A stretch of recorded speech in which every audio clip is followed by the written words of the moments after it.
Bom dia, meninos e meninas dos sétimos anos. Aqui é a professora Icleia, de Geografia. Meninos, nessa semana entraremos com os temas da segunda semana do PET 1. Espero que todos já tenham o PET para seguirmos aprendendo. Nas semanas passadas, estudamos o ciclo hidrológico, as bacias hidrográficas, nos aprofundando no estudo da bacia hidrográfica do Rio São Francisco. Também aprendemos mais sobre o Dia Mundial da Água, que foi no dia 22 de março. Fizemos várias atividades, né? Aprendemos também sobre o processo natural denominado ciclo hidrológico. Nessa semana, iremos aprender sobre as formas de relevo e as transformações da paisagem, onde iremos identificar as diferentes formas de relevo que podem ser encontradas no Brasil e em outros países. E também iremos comparar as transformações que ocorrem na paisagem de maneira natural ou humanizada que resultam em diferentes impactos ambientais. Bom, o que é relevo? Que é o tema dessa semana, né? Relevos são as diferentes formas encontradas na superfície terrestre. As formas de relevo são ocasionadas devido à ação de agentes naturais, conhecidos como agentes internos ou endógenos, e agentes externos ou exógenos. Os agentes internos ou endógenos são responsáveis pela estrutura do relevo. Já os agentes externos ou exógenos modelam a superfície. O relevo também pode ser alterado pela ação do ser humano, viu, minha gente?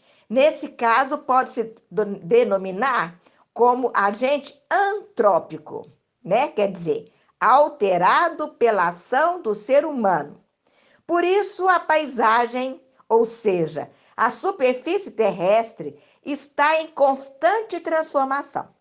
Nós vamos aprender que o relevo se divide em montanhas, planaltos, vales, planície, depressão relativa e depressão absoluta.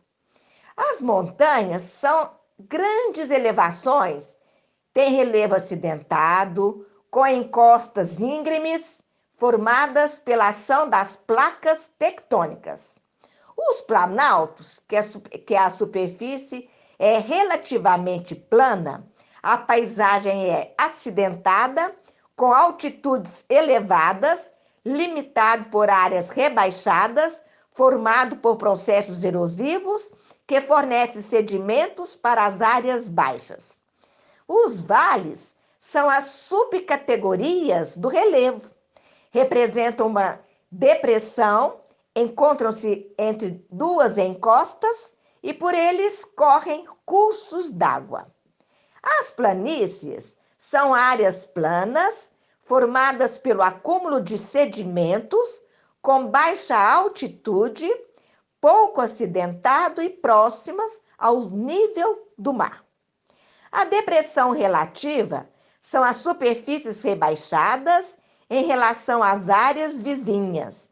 Possuem inclinações formadas por intensos processos erosivos com altitude acima do nível do mar.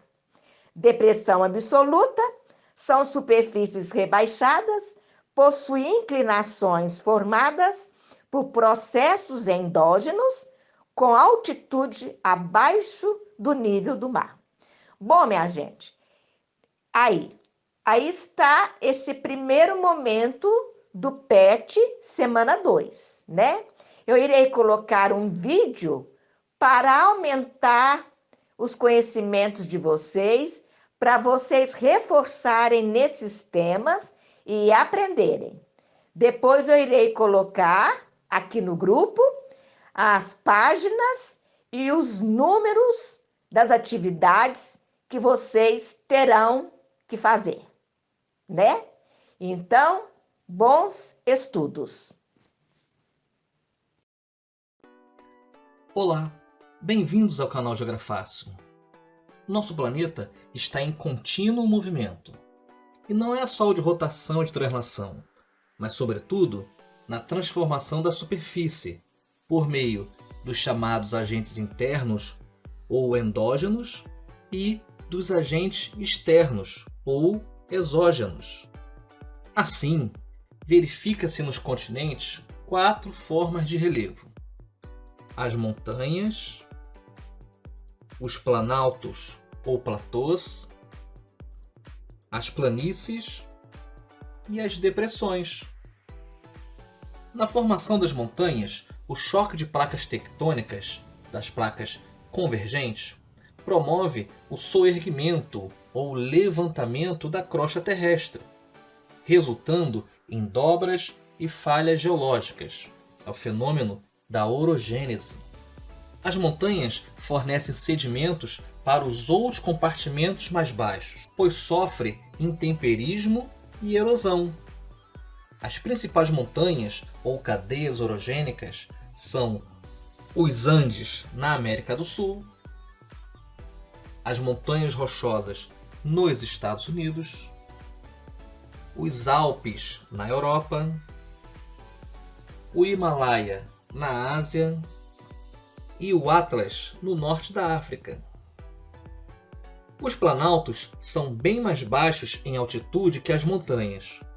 Eles possuem topos planos ou ondulados e são limitados pelas escarpas, que são encostas íngremes que circulam os planaltos. Nos planaltos, prevalece a erosão de sedimentos, que são carregados para os outros compartimentos mais baixos topograficamente, ou seja, para as planícies e para as depressões.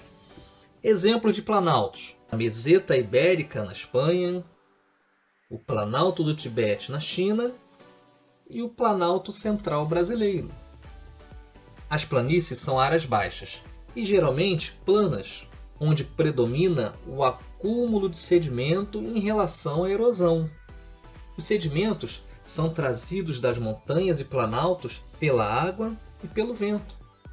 E assim, as bacias sedimentares são o resultado do intemperismo nas montanhas e planaltos, cujo resultado é a planície.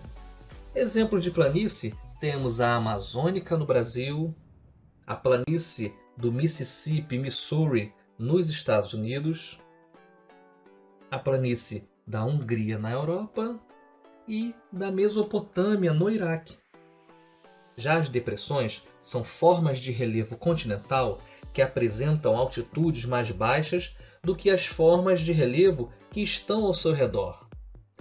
Quando a depressão se encontra abaixo do nível do mar, é chamada de depressão absoluta, como é o caso do Mar Morto, em Israel, com 395 metros de altitude abaixo do nível médio do mar. As depressões localizadas acima do nível médio do mar são chamadas de depressões relativas, como no caso do Pantanal Mato-Grossense. Lembrando que os processos que modelam o relevo são constantes e as alterações ocorrem muito lentamente. Então é isso aí, turma. Inscreva no canal, compartilhe com os seus amigos e tenha sucesso nos estudos.